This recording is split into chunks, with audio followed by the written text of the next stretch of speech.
Bruno, une première question à propos des modifications de règlement. Vous êtes un petit peu inquiet pendant cette conférence. On a l'impression qu'il y a à la fois la confiance d'une équipe qui a déjà gagné, mais peut-être une inquiétude par rapport à la concurrence. Pas vraiment inquiet, mais je veux dire, il y a forcément un doute légitime vis-à-vis de la concurrence qui va être extrêmement motivée. Je pense qu'en 2009, Audi n'a pas montré sur la piste tout le potentiel ni de la voiture ni de l'équipe qu'on lui connaît habituellement. Je pense que la R15, le fait de faire une nouvelle voiture, la décision a peut-être été prise un petit peu tardivement. Ils ont peut-être eu quelques soucis dans le développement, ce qui fait qu'ils n'étaient pas prêts pour la course du Mans. Maintenant, même pendant la course, on a vu qu'ils étaient très perfos à certains moments. S'il y a une chose dont je suis sûr, c'est qu'ils ne commettront pas deux fois les mêmes erreurs et que, fort logiquement, ils seront dans le coup en 2010 avec une voiture nouvelle, avec une voiture beaucoup plus aboutie que l'année dernière, face à une 908 qui en sera à sa 4e participation avec un potentiel de développement moindre. Donc, fort logiquement, Audi devrait être un poil mieux que nous en perfo. Et on espère être un petit peu mieux qu'eux en fiabilité. Donc la course s'annonce serrée. Le fait qu'il y ait encore des modifications de règlement, est-ce que ce n'est pas aussi pour vous et votre équipe justement une source de motivation supplémentaire? On sait qu'une voiture, au fil des années, les développements sont toujours un petit peu plus difficiles à trouver. Là, il y a toujours moyen, justement, ça fait bouger les neurones?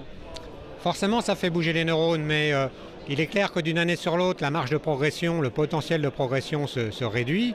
Et là, le piège cette année, c'est de bien gérer les ressources, de ne pas faire une dépense inconsidérée de ressources pour gagner 1 ou 2 chevaux sur le moteur de la 908, alors qu'on a une nouvelle voiture à faire pour l'année prochaine. Il faut bien faire attention de mettre les ressources là où elles vont le plus payer. Donc les développements 2010, on a essayé de se limiter pour pouvoir dégager du potentiel sur la 90X et de se limiter en mettant les ressources là où on espère avoir le gain de perfo maximal en 2010.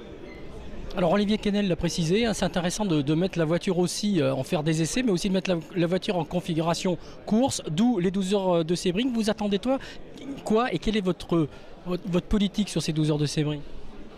Alors c'est la voiture, mais aussi c'est toute l'équipe qu'il faut mettre en condition de course, parce que le stress d'un départ, la gestion d'une course, je veux dire, c'est quelque chose qu'on peut essayer de reproduire en essai, mais on n'y arrive pas honnêtement. Je veux dire, toute la procédure de mise en grille, c'est vraiment quelque chose de très stressant, et tant qu'on n'y est pas, on n'y arrive pas. Donc faire ces 2 répétitions à Sebring et puis à Spa juste avant Le Mans, c'est extrêmement positif, à la limite plus pour l'équipe que pour la voiture.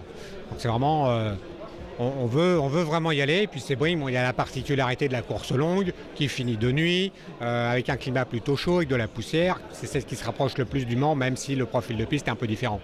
Alors, question un peu technique, est-ce que vous y allez avec des voitures qui ont 0 km? Est-ce que vous avez au contraire avec des voitures et des pièces qui ont déjà des kilomètres? Est-ce que vous allez rester après? Est-ce que vous allez finir des endurances? Comment on peut situer au moment du départ de Sebring où en sont les voitures en fait? Alors une voiture 0 km, ça n'existe pratiquement pas en fait. Une voiture, c'est un mécano en fait qui est fait d'un certain nombre de sous-ensembles. Donc on y va avec certes un certain nombre de pièces neuves qu'on veut valider, mais aussi un certain nombre de pièces qui ont déjà pas mal de kilomètres, qu'on veut aussi valider en endurance pour se faire une philosophie du potentiel kilométrique que ça peut avoir. Mais tout dépend du test, enfin de ce qu'on veut conclure du test. Donc on adapte le potentiel kilométrique des pièces que l'on monte sur la voiture en fonction de ce qu'on veut faire. Sebring, c'est clair qu'on va vouloir valider par exemple tout ce qui est suspension pour le Mans, c'est là que ça prend le plus. Donc on va partir avec des pièces pratiquement neuves qui continueront pour une des voitures l'endurance après la course. Et puis pour l'autre voiture, je pense qu'on continuera sur une autre séance d'endurance qui sera plutôt en Europe celle-là.